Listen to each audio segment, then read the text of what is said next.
जिंदान किस्त नंबर 10। राशिद एकदम सामने आने के बजाय सीने के बल लेट गया और रेंगता हुआ आहिस्ता आहिस्ता आगे बढ़ने लगा और बिलाखिर रुक गया। इसने पांडे को देख लिया था। इसके साथ ही राशिद के जिस्म में सनसनी की एक लहर सी दौड़ गई। पांडे एक पत्थर की आड़ में बैठा हुआ था।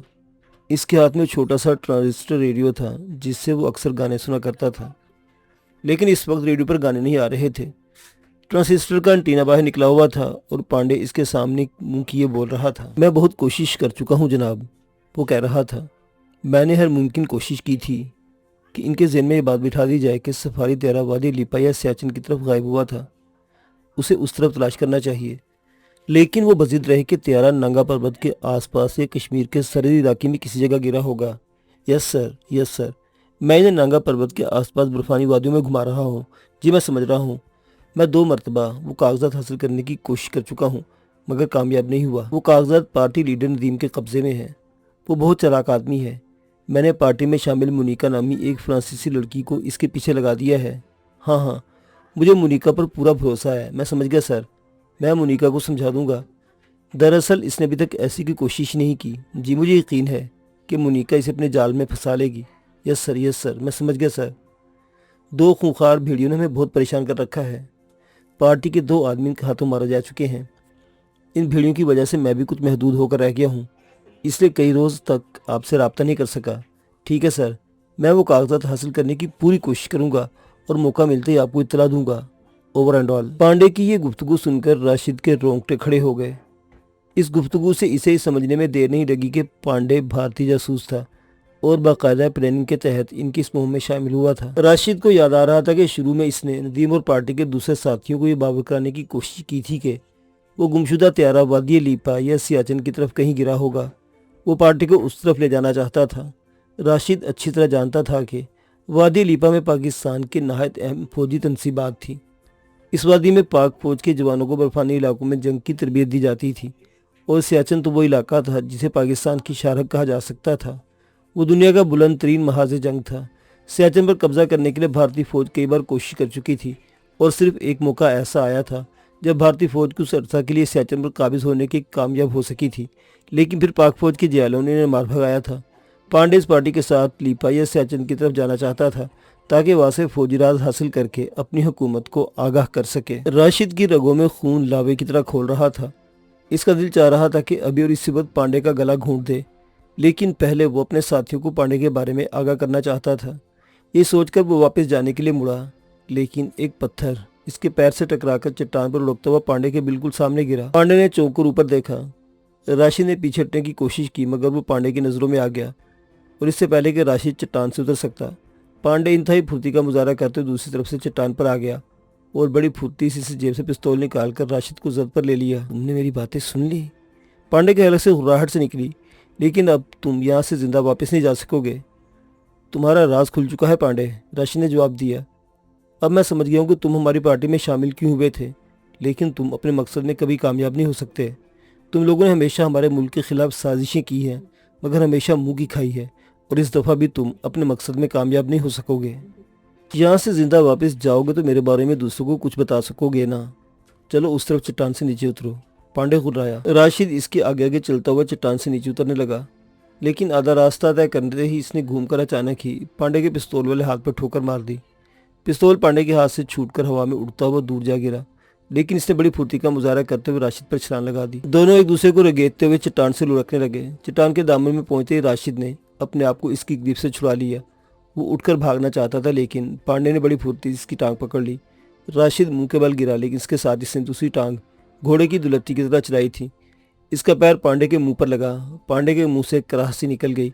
इसके साथ ही राशिद का दूसरा पैर इसकी ग्रिप से आज़ाद हो गया। राशिद बड़ी तेजी से उठ खड़ा हुआ। इसने पांडे को उठने का मौका दिए बगैर इस पर ठोकरों की बारिश कर दी। पांडे बुरी तरह पिटता रहा, लेकिन बिलाखिर वो संभल गया और मौका मिलते ही उठकर खड़ा हो गया। अब वो दोनों एक दूसरे के सामने थे। दोनों का अंदाज ऐसा ही था जैसे एक दूसरे को जिंदा नहीं छोड़ेंगे, और हकीकत भी यही थी। राशिद अगर पांडे के हाथों बच निकलता तो पांडे खुद भी जिंदा नहीं रह सकता था।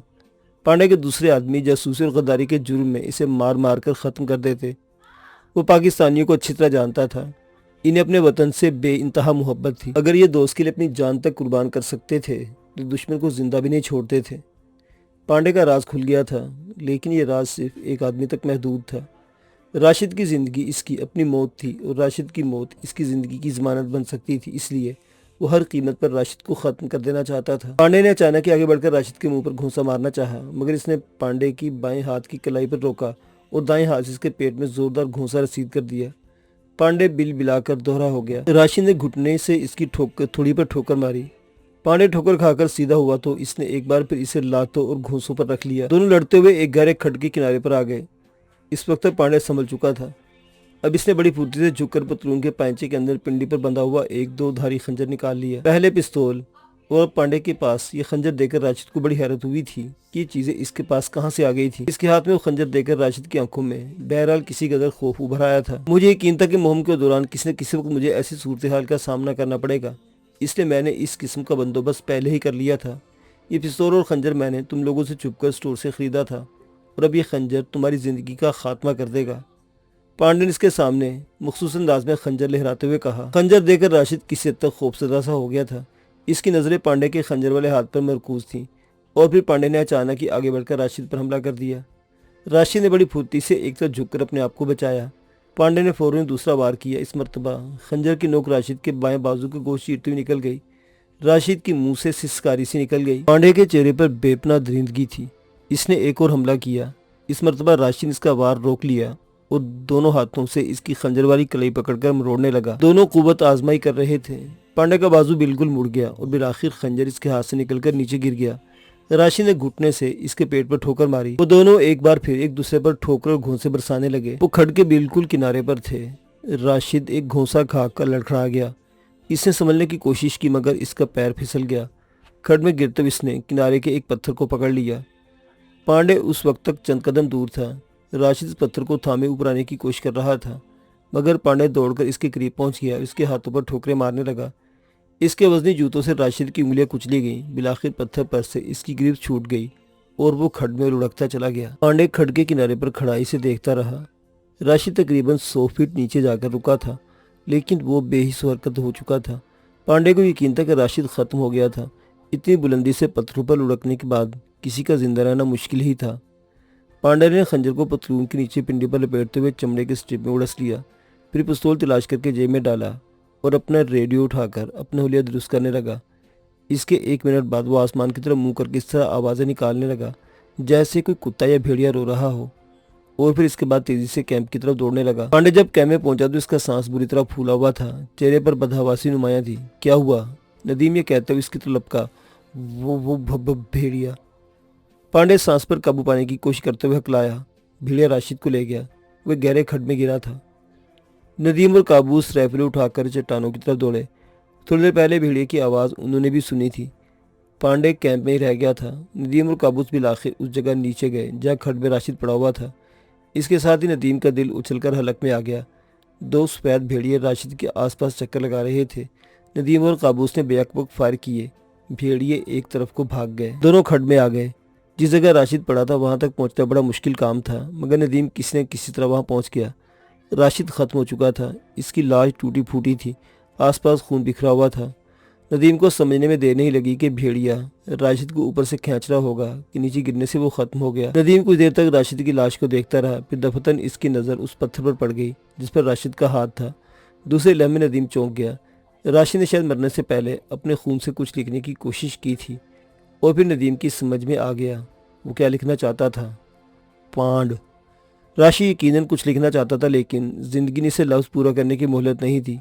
मगर नदीम ये सोचे बगैर नहीं रह सका कि क्या राशिद को पांडे ने ही कत्ल किया था और भेड़िए महज इत्तेफाक से इस जगह आ गए थे। इसने झुककर राशिद की शिकस्ता लाश उठाई और उस तरफ चलने लगा जहाँ काबूस खड़ा था। इनका एक और साथी इनसे बिछड़ गया था, मगर नदीम को यकीन था कि राशिद की मौत में भेड़ियों का कोई हाथ नहीं, बल्कि वो इंसानी भेड़िया था जिसने राशिद को मौत के घाट उतारा था। मुझे यकीन नहीं था कि ये भेड़िए यहाँ भी हमारे पीछे आ जाएंगे, काबूस ने कहा। वो हमारे 3 आदमियों को मौत के घाट उतार चुके हैं। खुद तुम पर और मोहसिन पर भी भेड़िए हमले कर चुके हैं। ये तुम दोनों की खुशकिस्मती है कि जिंदा बच गए। अगर दूसरे बरवक्त मदद को ना पहुंच जाते तो आज तुम दोनों भी हम में ना होते। वो दोनों इस वक्त तक कैंप से जरा दूर एक पत्थर से टेक लगा बैठे धूप सेंक रहे थे। कुछ देर पहले उन्होंने बर्फ की कब्र में राशिद को दफन किया था और आज उन्होंने आगे रवानगी का इरादा मुलतवी कर दिया था। जब वो राशिद की लाश लेकर खड्ड से वापस आए थे तो पांडे ने बताया था कि वो जरूरत के लिए चट्टानों के पीछे गया था और जब वापिस आ रहा था तो राशिद मिल गया। वो दोनों एक जगह खड़े बातें कर रहे थे कि एक भेड़िए ने अचानक इन पर हमला कर दिया। बदकिस्मती से राशिद इसकी जद में आ गया। भेड़िया राशिद को घसीटता हुआ खड्ड की तरफ ले जा रहा था और पांडे भेड़िए को पत्थर मार रहा था ताकि वो राशिद को छोड़ दे। खड्ड के किनारे पर नीचे को राशिद खड्ड में लटक गया और इस तरह भेड़िए के जबड़े की गिरफ्त से छूट गया। पांडे भेड़िए को मुसलसल पत्थर मार रहा था। बिलाखिर खूनी भेड़िया भी खड्ड में उतर गया। राशिद इसकी ढलान पर रोकता हुआ तकरीबन 100 फीट नीचे जा चुका था। पांडे के बयान के मुताबिक इसने खड्ड में एक और भेड़िए को भी देखा था। भेड़ियों के खौफ से वो राशिद की कोई मदद नहीं कर सका और चीखता हुआ कैंप की तरफ दौड़ने लगा। इसमें शुबा नहीं कि खूनी भेड़िए मौत के साए की तरह हमारे ताक़ुब में लगे हुए हैं। लेकिन पांडे ने जो कहानी सुनाई है मैं इस पर यकीन नहीं कर सकता। नदीम ने काबूस की तरफ देखते हुए मध्यम लहजे में कहा। क्यों? काबूस ने सवाली निगाहों से इसकी तरफ देखा। वो दोनों भेड़िए राशिद की लाश के आसपास मंडला रहे थे। इसमें शुबे की क्या बात है? शुबे की बात यह कि राशिद की मौत किसी भेड़िए के हाथों नहीं हुई। मुझे शुबा नहीं बल्कि यकीन है राशिद की मौत का जिम्मेदार पांडे है। ये तुम कैसे कह सकते हो? काबूस ने से घूरा। तुम राशिद की लाश के करीब नहीं गए थे, लेकिन जब मैं राशिद की लाश उठाने लगा तो एक पत्थर पर खून से पांड लिखा हुआ था। मुझे यकीन है ये अधूरा लफ्ज़ राशिद ने अपने खून से लिखा था। वो यकीनन पांडे का नाम लिखना चाहता था। नदीम ने कहा। लेकिन पांडे राशिद को क्यों कत्ल करने लगा?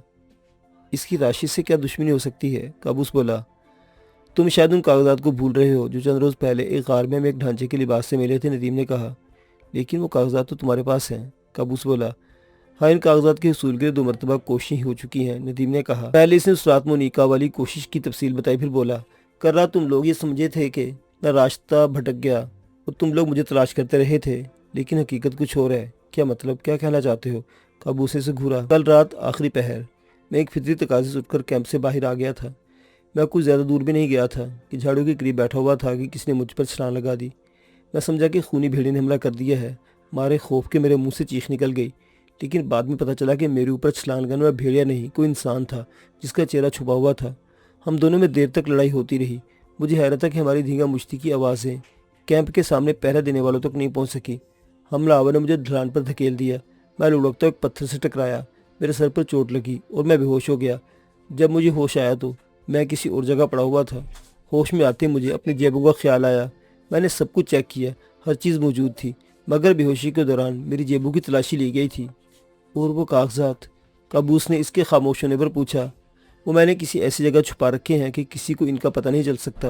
नदीम ने मुस्कुराते हुए जवाब दिया। तो क्या तुम्हारे ख्याल में उस रात तुम पर पांडे ने हमला किया था? काबूस ने कहा।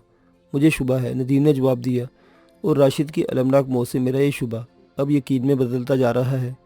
राशिद ने मरने से पहले अपने खून से पांडे का नाम लिखने की कोशिश की थी, जिसका मतलब ये भी हो सकता है कि इसे पांडे पर किसी किस्म का शुबा हो गया हो और पांडे ने इसे कत्ल कर दिया हो। ऐन वक्त पर लाश के करीब भेड़ियों की मौजूदगी महज इत्तेफाक भी हो सकती है। तुमने ये भी देखा होगा कि राशिद की लाश पर ऐसे कोई निशानात नहीं मिले जिससे अंदाज़ा होता कि भेड़िए से नोचा होगा। ना तो मुझे इसके जिस्म पर पंजों के निशाना नजर आए थे और ना ही दांतों के। हालांकि पांडे ने कहा था कि भेड़िया इसे गर्दन से दबोचकर घसीटता हुआ ले गया था, जबकि इसकी गर्दन पर भी ऐसा कोई निशान नहीं था। तुम्हें पांडे पर किस किस्म का शुबा है? काबूस ने सवाली निगाहों से इसकी तरफ देखा। वो इंडियन है, नदीम ने जवाब दिया, और तुम हिंदू बनियों को जानते हो कि किस कदर अय्यार और साजिशी जहन के मालिक होते हैं। इसने कहा था कि वो सफारती फ्लैट की गुमशुदगी की खबर सुनकर इस्लामाबाद आया था, लेकिन इसकी बहन और बहनोई इस त्यारे में सवार हुए थे। मुझे शुबा है कि वो किसी सोची समझी स्कीम के तहत हमारी इस मुहिम में शामिल हुआ है। तुम जानते हो कि वादी गिलगित लीपा और सियाचिन के इलाकों में हमारी बाज़ अहम फ़ौजी तनसीबात भी हैं, और ऐन मुमकिन है वो हमारी फ़ौजी तनसीबात के बारे में मालूमात हासिल करना चाहता हो और फिर इसे इन कागज़ों के बारे में पता चल गया हो जो हमें एक ढांचे के लिबास से मिले थे। वो कागजात अगरचे आउट ऑफ डेट हो चुके हैं, मगर इनकी अहमियत से अब भी इनकार नहीं किया जा सकता। काबूस ने कहा। वो मज़ीद कुछ कहना ही चाहता था कि मोनिका को अपनी तरफ आते देखकर खामोश हो गया। ये तुम लोगों ने हमें कहाँ ला फैलाया है? लगता है हम जिंदगी भर इन पहाड़ों से बाहर नहीं निकल सकेंगे, और लगता है कि भेड़ियों की सूरत में मौत के जो फरिश्ते हमारे पीछे लगे हुए हैं वो हमें ख़त्म करके ही दम लेंगे। मोनिका ने कहा। सफारी तैयारी उसके मुसाफिरों की तलाश से तो अब हम मायूस हो चुके हैं, नदीम ने जवाब दिया। अब तो हम इस जहन्नुम से निकलने का रास्ता तलाश कर रहे हैं, लेकिन लगता है वो खूनी भेड़िए यहाँ से निकलने नहीं देंगे। हम जिस तरफ भी जाते हैं ये खूनी भेड़िए हमारा रास्ता रोक के खड़े नजर आते हैं, और हर मर्तबा हमारा कोई ना कोई आदमी इनका शिकार हो जाता है। अगर हमें इन पहाड़ों से निकलना है तो सबसे पहले हमें इन खूनी भेड़ियों से निजात हासिल करना होगी। लेकिन मेरा ख्याल है हम इन पहाड़ों से बाहर निकलने के बजाय नांगा पर्वत के चारों तरफ चक्कर लगा रहे हैं। इतने रोज हो चुके हैं, हम इन बर्फपोश वादियों से बाहर नहीं निकल सके। मोनिका ने कहा। शायद तुम ठीक कह रही हो, लेकिन आज का दिन तो हमें यहीं पर गुजारना है। कल कोई नया रास्ता तलाश करेंगे, नदीम ने जवाब दिया। इनके दूसरे साथी भी वहां आ गए थे। वो काफ़ी देर तक वहां बैठे इस मौजू पर बात करते रहे कि इन्हें इन बर्फपोश पहाड़ों से निकलने का रास्ता तलाश करना चाहिए, वरना ये खूनी भेड़िए एक एक करके इन्हें शिकार कर लेंगे या ये वीराना इन्हें निकल जाएगा। इन सब को इस बात पर भी हैरत थी कि इन्हें सफ़र से कई रोज़ हो गए थे, लेकिन इस दौरान इन्हें कोई छोटी सी बस्ती भी नज़र नहीं आई थी। इससे भी इस ख्याल की तस्दीक होती थी कि वो नागा पर्वत के दृश्य में फंसे हुए थे। 2-3 मरतबा उन्होंने कैंप के कुर्बो जवार में भेड़ियों की आवाज़ें सुनी थी। एक मरतबा वो राइफलें लेकर इनकी आवाज़ों के ताक़ुब में भागे भी थे, लेकिन वे भेड़िए इनकी तोक्कों से ज़्यादा चालाक साबित हुए थे। इन्हें बड़ी आसानी से चकमा देकर चट्टानों में गायब हो गए थे। दूसरे दिन इनका काफिला फिर चल पड़ा। इस मरतबा नक्शा देखकर उन्होंने नई सिमत का तयन किया था। चट्टानों से निकलकर वो एक वादी में पहुंच गए, जिससे आगे पहाड़ों का सिलसिला था। 4 बजे के लगभग उन्होंने कैंप लगा दिया। कैंप लगाए हुए तकरीबन 1 ही घंटा हुआ था कि गड़गड़ाहट की आवाज़ सुनकर वो चौंक गए और इधर उधर देखने लगे। वो देखो, मोहसिन पहाड़ी चोटी की तरफ इशारा करते हुए चीखा। सबकी नजरें बेहक वक्त ऊपर उठ गई। पहाड़ी चोटी से बर्फ का एक बहुत बड़ा तोदा बड़ी तेजी से लुढ़कता हुआ सीधा इन्हीं की तरफ आ रहा था। गड़गड़ाहट की आवाज़ें इस तोदे के लुढ़कने से थी। वो लुढ़कने के साथ साथ टूटकर बिखर भी जाता था। भागो जल्दी, काबूस चीखा। वो सब अपना सामान छोड़कर एक तरफ को भाग निकले। मिचिको और मोनिका बुरी तरह चीख रही थी। मोनिका दौड़ने में तेज थी, मगर मिचिको बार बार लड़खड़ाकर गिर रही थी, जिससे वो पीछे रह गई। नदीम ने इसका हाथ पकड़ लिया और तेजी से दौड़ने लगा। ये लगता था जैसे वो ओलंपिक गेम्स की फाइनल रेस में हिस्सा ले रहे हूँ। हर कोई एक दूसरे से आगे निकलने की कोशिश कर रहा था। किसी को किसी का होश नहीं था। पहाड़ की चोटी से लुढ़कते हुए मौत ने इन्हें इस हद तक खौफजदा कर दिया था कि वो पीछे मुड़कर देखते हुए भी डर रहे थे। इनके खच्चर पत्थरों से बंधे हुए थे। गड़गड़ाहट की आवाज़ इन खच्चरों को भी खौफजदा कर दिया था। वो बुरी तरह ही नहाते हुए रस्सियाँ तुड़वाने की कोशिश कर रहे थे। पहाड़ से लुढ़कने वाला बर्फ़ का तोदा टूटकर कई हिस्सों में तकसीम हो चुका था। तोदे का एक हिस्सा सीधा इनके कैंप की तरफ आ रहा था। नदीम वगैरह दौड़ते वहाँ से बहुत दूर निकल गए थे। फिर आखिर वो रुक गए और जब मुड़कर देखा तो बड़े तोदे ने कई हिस्सों में बिखर कर इनके कैंप को तबाह कर दिया था। इनकी छोलदारियाँ और खच्चर बर्फ़ के नीचे दब गए थे। तकरीबन 1 घंटे तक बर्फ़ के बादल उड़ते रहे। इस वक्त शाम का अंधेरा फैल चुका था। ये लोग कैंप की तरफ जाने की हिम्मत नहीं कर सकते थे। तेज़ हवा से बचने के लिए एक चट्टान की आड़ में दुबक कर बैठ गए। सब दिल में दुआ मांग रहे थे कि अल्लाह करे वो खूनी भेड़िए भी इस बर्फ़ के नीचे दबकर ख़त्म हो गए हों।